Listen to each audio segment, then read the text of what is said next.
Hello நண்பர்களே, உங்கள் எல்லாருக்கும் வணக்கம். நான் உங்கள் விஷ்ணு பேசுகிறேன். நம்ம சப்ஸ்கிரைபர் ஒருத்தவங்க கேட்டிருந்தாங்க, எப்படி தமிழில் டைப் பண்ணுறது அப்படின்னு சொல்லிட்டு. தமிழில் டைப் பண்ணுறதுக்குன்னு சொல்லிட்டு பெஸ்ட் அப்ளிகேஷன் ப்ளே ஸ்டோரில் பார்த்தீங்கன்னா அது கூகுள் கீபோர்ட் தான்.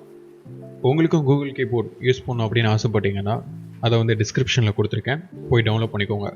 ஃபஸ்ட்டு நீங்கள் டவுன்லோட் பண்ணிவிட்டு உள்ளே வந்தீங்கன்னா அதோட இன்டர்ஃபேஸ் இந்த மாதிரி தான் இருக்கும்.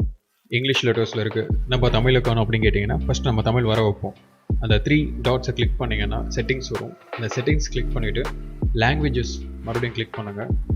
அதில் ஆட் கீபோர்ட் சொல்லிட்டு கேட்கும். இப்போ தான் நம்ம தமிழ் ஆட் பண்ண போகிறோம். அந்த சர்ச்சில் போயிட்டு தமிழ் அப்படின்னு சொல்லிட்டு கிளிக் பண்ணிங்கன்னா உங்களுக்கு நிறையா ரிசல்ட் காமிக்கும். அதாவது Tamil India, Tamil Latin, Tamil Singapore, Tamil ஸ்ரீலங்கான்னு சொல்லிட்டு நமக்கு இந்தியன் தமிழ் போதும். தமிழை நீங்கள் டங்கிலீஷில் டைப் பண்ணலாம், இல்லாட்டி தமிழ்லேயே டைப் பண்ணலாம். அப்படிங்கிறது என்னோடய பர்சனல் ஒப்பீனியன். தமிழ்லேயே டைப் பண்ணுங்கள், அதான் ரொம்ப நல்லது. ஸோ ஆட் கீபோர்டில் நம்ம தமிழ் கொண்டு வந்தாச்சு. எங்கள் தமிழ் அப்படின்னு கேட்டிங்கன்னா கீழே அந்த ஒரு குளோப் மாதிரி ஒரு ஐக்கான் இருக்குது பாருங்கள், அந்த வெப் ஐக்கான். அதை கிளிக் பண்ணிங்கன்னா அப்படியே ஷிஃப்ட் ஆயிரும். இப்போது தமிழ் கீபோர்ட் நமக்கு ரெடி. ஸோ உயிர் எழுத்துக்கள்லாம் லெஃப்ட் சைடில் ப்ளேஸ் ஆகிருக்கும், மெய் எழுத்துக்கள்லாம் ரைட் சைடில் ப்ளேஸ் ஆகிருக்கும். உயிர்மெய் எழுத்துக்கள் எங்கேப்போ அப்படின்னு கேட்டிங்கன்னா இப்போ கா கிளிக் பண்ணிங்கன்னா காக்கா கி கி குக்கு அப்படின்னு சொல்லிட்டு உயிர்மெய் எழுத்துக்கள் வரும். இந்த மாதிரி தான் சா கிளிக் பண்ணிங்கன்னா உயிர்மெய் எழுத்துக்கள் வரும். எப்படிப்பா டைப் பண்ணுறது அப்படின்னா, இப்போ அம்மாவை நான் எப்படி ஈஸியாக டைப் பண்ணுறேன் பாருங்கள். ஆ உயிர் எழுத்து, ஆ கிளிக் பண்ணியாச்சு. இம் மா வரிசையில் தான் வருது. ஸோ மா கிளிக் பண்ணிங்கன்னா லெஃப்ட் சைடில் இம் வந்துருச்சு. ஸோ உயிர்மெய் எழுத்துக்கள் வரணும்னா ஜஸ்ட் இம் கிளிக் பண்ணிட்டோம். மறுபடியும் மாங்கிறதும் உயிர்மெய் எழுத்துக்களில் தான் வருது. ஸோ மறுபடியும் மாவை கிளிக் பண்ணிங்கன்னா லெஃப்ட் சைடில் பாருங்கள் மா கிடச்சிருச்சு. இது போக நீங்கள் அம்மான்னு டைப் பண்ணும்போது இம்னு டைப் பண்ணும்போது மேலே உங்களுக்கு சஜஷனில் அம்மான்னு சொல்லிட்டு காமிக்கும். ஸோ ஈஸியாக கிளிக் பண்ணிடலாம்.